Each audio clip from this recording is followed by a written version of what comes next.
proud to be a Hoop Empire fan. Austin Reaves came from nothing. A kid from a town of just 1,180 people in rural Arkansas who made it to the NBA and turned himself into a star for the most famous team in basketball history. No one even drafted this kid. A few years later, he's a champion, making jokes with his new buddy LeBron James. I mean, this dude earned LeBron's trust as a young, undrafted nobody. Do you know how hard that is? But now, there's a shocking twist. He may have outgrown the Lakers, because all the reports say this man wants to get paid. And a lot of Lakers fans say, no way, we can't have him, LeBron, and Luka on the same team. It's not going to work. We have to trade him if the right piece presents itself. If you're a fan of deep dives like this, hit that subscribe button to join the community. But let me ask you something. Does this remind you of someone else? Austin Reaves is another developmental success story, just like Alex Caruso. Caruso worked his way up from the G League, became a fan favorite, and was even a champion with the Lakers.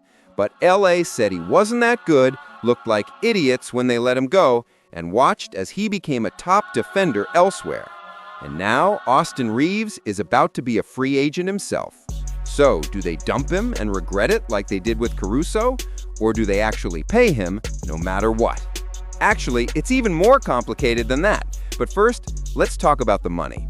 For years, Austin Reaves was one of the best contracts in the NBA. He was making just over $1 million a year, but playing like an all-star, dropping 45 on a championship contender, drawing fouls like he's SGA, and hitting that clutch playoff three when he declared, "I'm him."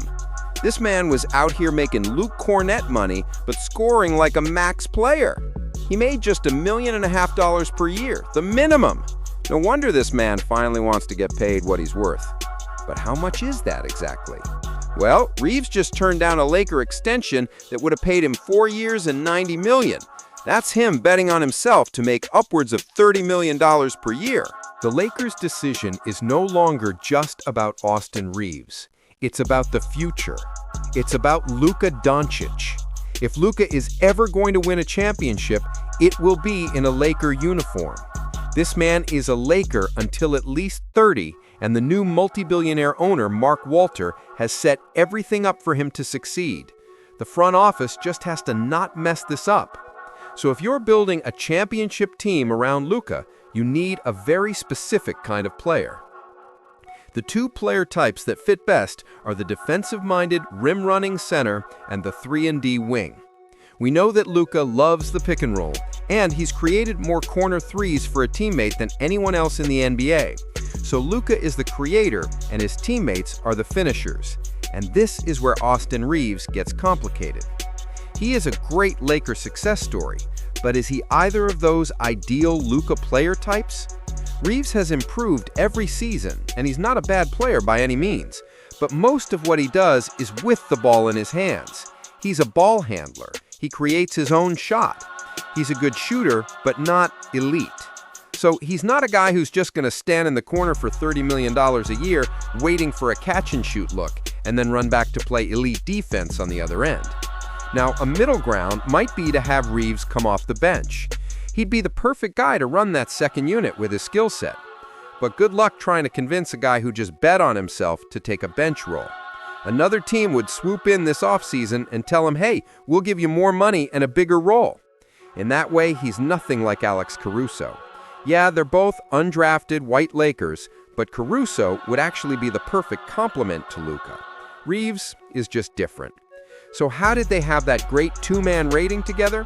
Because Luka makes everything work. He's a guy who went to the finals with Kyrie Irving and the conference finals with Jalen Brunson. But if we're talking about making it work versus the ideal fit, it's just not Reaves. Let us know in the comments what you think the Lakers should do with Austin Reaves. And while you're at it, maybe give us a subscribe if you're enjoying the story. But what's crazy is it would still be a huge risk to let him go. Imagine this. It's the summer of 2026. Reaves signs with a team like the Jazz for $38 million a year. The next season, he drops 27 a game and makes the All-Star team. Meanwhile, the Lakers are left scrambling for a third option next to Luka. Everyone is screaming, "Why didn't they just pay Reaves? The Lakers front office is stupid. Bye, Rob Pelinka." Luka is all pissed. It's hard stuff. So the obvious question is, what is your backup plan? How are you going to let Reaves go because you're going to admit he's not the perfect fit and not regret it? Well, that's where it gets interesting, because next summer's actually a great time to be a free agent. Reaves timed this perfectly because right now, at least 8 teams are projected to have significant cap space.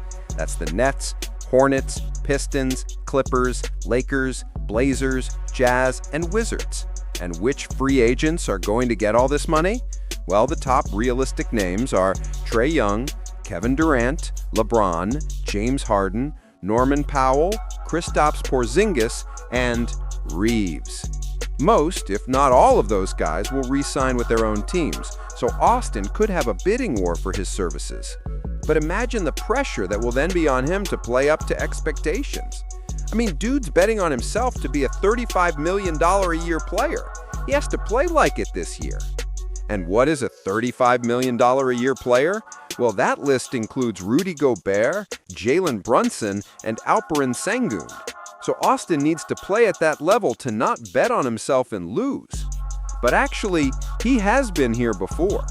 When he came into the league on draft night, Reaves told his agent he wanted to go undrafted to pick his own team. And it worked, landing him in LA. So should the Lakers now keep him? Unless somebody swoops in with an insane offer for like $40 million, they should pay the $35 to keep him, no matter what. I know it's a lot of money. You think that's crazy? This is a list of all the players last year with Reaves' numbers or better.